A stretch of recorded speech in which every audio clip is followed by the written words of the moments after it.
সরপুঁটি মাছ কখনো খেয়েছেন? দুর্দান্ত স্বাদের একটি মাছ। যারা খাননি তারা অবশ্যই একবার এই মাছটি খেয়ে দেখবেন। আজকে আমি সরপুঁটি মাছ দিয়ে অপূর্ব স্বাদের একটি রেসিপি বানাবো, সম্পূর্ণ ভিন্ন স্বাদের। রেসিপিটি পুরোটা দেখার পর যদি ভালো লাগে তাহলে আমার চ্যানেলটিকে লাইক, কমেন্ট ও সাবস্ক্রাইব করে আমার পাশে থাকবেন। আর নোটিফিকেশন বেল আইকনটা অবশ্যই অল ক্লিক করে রাখবেন। নতুন নতুন রেসিপি নোটিফিকেশন সবার আগে আপনার কাছে পৌঁছে যাবে। সরপুঁটি মাছের রেসিপির জন্য এখানে আমি 5 পিস মাছ নিয়েছি। প্রথমে যেটা করব, মাছগুলোকে পরিমাণ মতো লবণ আর হলুদ দিয়ে ম্যারিনেশন করে নেব, যেটা সব মাছের ক্ষেত্রেই করতে হয়, গতানুগতিক আমরা করে থাকি। আমি এই মাছ দিয়ে যে রেসিপিটা করব সেটা খুব ভিন্ন স্বাদের হবে, যা হয়তো আপনারা আগে কখনো খাননি। একবার খেয়ে দেখবেন, অপূর্ব লাগবে। আর এই মাছটা দেশি সরপুঁটি মাছ, এটা কিন্তু জাপানি সরপুঁটি না, সুতরাং এর স্বাদ কিন্তু অনেক বেশি হবে। এই রেসিপির প্রধান উপকরণ কালো জিরে। আমি এখানে 2 চামচ কালো জিরে নিয়েছি। এই কালো জিরে দিয়ে রান্নাটা পুরোটা হবে।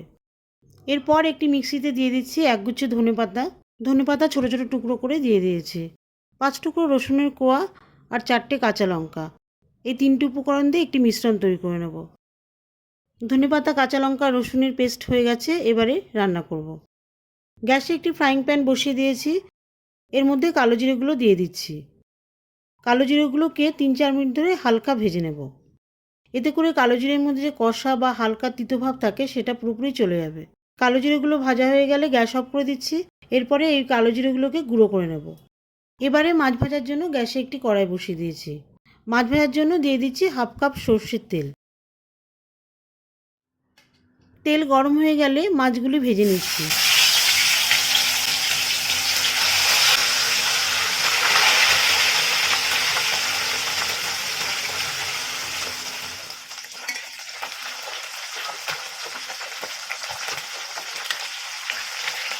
মাছগুলি একবারে ধরবে না, তাই আমি প্রথমে 3টে, পরে 2টো মাছ ভেজে নিয়েছি।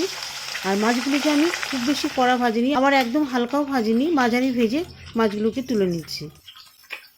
আর আমি যে রেসিপিটা করব এটা সরপুঁটি মাছ বা যে কোনো বাটা মাছ, বোয়াল মাছ, পাবদা মাছ, এই ধরনের মাছ দিয়ে করা যেতে পারে।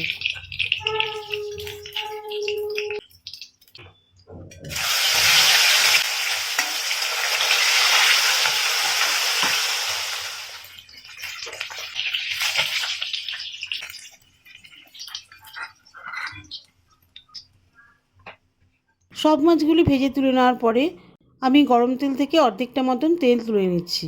এতটা তেল লাগবে না, যেহেতু এখানে কোনো মশলা কষানোর ব্যাপার নেই, সেজন্য আমি অর্ধেকটার মতন তেল তুলে নিচ্ছি। এবারে গ্যাসের হিট লো করে দিয়ে কালো জিরে গুঁড়ো দিয়ে দিচ্ছি। কালো জিরে গুঁড়ো দিয়ে দেওয়ার সাথে সাথে সামান্য পরিমাণ জল মিশিয়ে দিচ্ছি। জলটা কিন্তু খুব সঙ্গে সঙ্গেই দেবেন, নয়তো কালো জিরে গুঁড়ো পুড়ে যেতে পারে। এখানে কালো জিরে কষানোর ব্যাপার নেই, যেহেতু কালো জিরেগুলো আগেই আমি ড্রাই রোস্ট করে নিয়েছি। আর এই মশলাটা বেশি কষালেও তিতো লাগতে পারে। এর সঙ্গে দিয়ে দিচ্ছি ধনেপাতার পেস্ট। ধনেপাতার মিশ্রণের বাটিতে খুব সামান্য পরিমাণ জল মিশিয়ে দিয়ে দিচ্ছি। এর সাথে খুব সামান্য পরিমাণ হলুদ আর 1/2 চা চামচ মতন লবণ ভালো করে মিশিয়ে দিচ্ছি।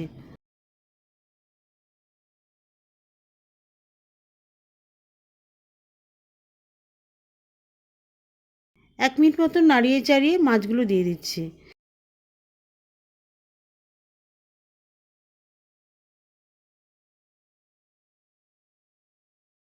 এর সঙ্গে খুব সামান্য পরিমাণ জল দিয়ে দিচ্ছি।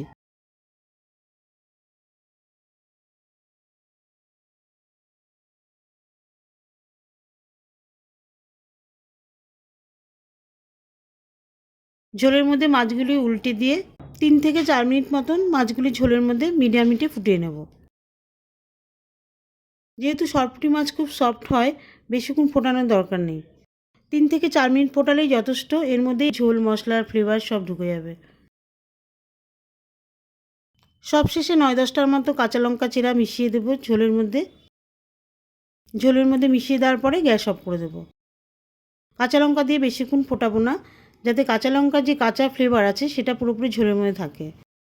কাঁচা লঙ্কার ফ্লেভারটা খুব সুন্দর লাগে। ঢাকা দিয়ে 5 মিনিট পর সার্ভ করছি। গরম গরম ভাতের সাথে খাবেন, অপূর্ব লাগবে। কালো জিরে দিয়ে নতুন স্বাদের সরপুঁটি মাছের রেসিপিটি যদি ভালো লাগে তাহলে অবশ্যই আমার চ্যানেলটিকে লাইক, কমেন্ট ও সাবস্ক্রাইব করে আমার পাশে থাকবেন। দেখা হবে পরবর্তী রেসিপিতে নতুন কোনো ভিডিও নিয়ে। ভালো থাকবেন, সুস্থ থাকবেন।